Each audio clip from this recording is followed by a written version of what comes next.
Yeah,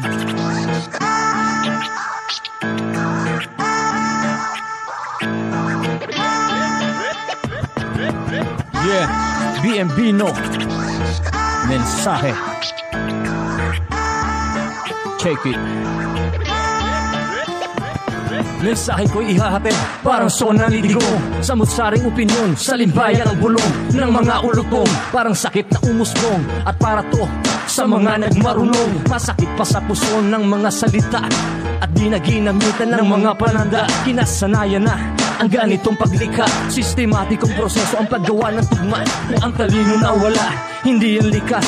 Ito'y usapin sa pagbaba ng antas. Dito sa pagbigas, marami nang nagpanggap. Parang si Absalom ang sinulat sa lungat, at ito'y tatata sa isip mo babaon. Parang si Pablo sa aklat ni Pilimon. At kung magkataon na ika'y tumamlay, pakinggan mo tong aking sanaysay. Parang dinurog sa lustong kapag narinig mo tong kakaibang salita. Dito binuntong para sa iyo at kagaya mong busong. Mensahe na to masakit pa sa puso. Parang dinurog sa lusong kapag narinig mo tong kakaibang salita. Dito binuntong para sa iyo at kagaya mong busong. Mensahe na to masakit pa sa puso. Mensahe kong ihahatid ay mga ngalampag ng mga kanta nyong parang natagtag at parang nahulog sa ikatlong palapag na marinig ang tunog mo na binalo sa likag. Huwag sana tong matulad at sakupin ng neon at mga bobo bukang bibig ni Gadon. Ang dami ng lumusong, hindi nagtagal, nagbabad at pinulikat, mga utak na ngatal. Sa isip kinalkal, lumabas lang ang natural. Talento'y likas at matikas pa sa general. Sumunod ka ng marangal sa ganitong tipikal. Kung ayaw mong sumabog, ihe sa salwal. Para kang binalbal sa salitang binigas. Intindihin ang mga talastas nitong balangkas at laman ng paksa ng mensahe kong sa'yo'y bumigla. Parang dinurog sa lusong kapag narinig mo tong kakaibang salita.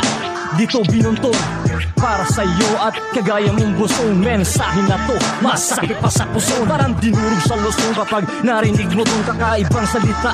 Dito binuntong para sa'yo at kagaya mong busong. Mensahe na to masakit pa sa puso. Mensahe ko ihahatid at ginamitan ng verbal at di ka dadaanin sa talastas ang formal. Hulwarang tupikal ang gamit sa talumpate, salitang mga hinanay, maingat na sinuri. Iba-iba ang uri ng mga nagpamalas, kaya naglunsad ng mataas ang antas nang makaiwas sa di angkop na paggamit sa musika. Nagpanggap at pinilit, abutin ng pag-iisip at pait ang sinapit sa awit kong siniksek. Mahirap mang ipilit na tumangkilik, kolonyal mong mentalidad, patuloy na maghahatid ng awit na dekalidad sa hip-hop na unidad, gaya ng pasilidad. At ito'y panustos sa walang kapasidad. Parang dinurog sa lusong kapag narinig mo tong kakaibang salita. Dito binuntun para sa'yo at kagaya mong busong. Mensahe na to masakit pa sa puso. Parang dinurog sa lusong kapag narinig mo tong kakaibang salita. Dito binuntun para sa'yo at kagaya mong busong. Mensahe na to masakit pa sa puso.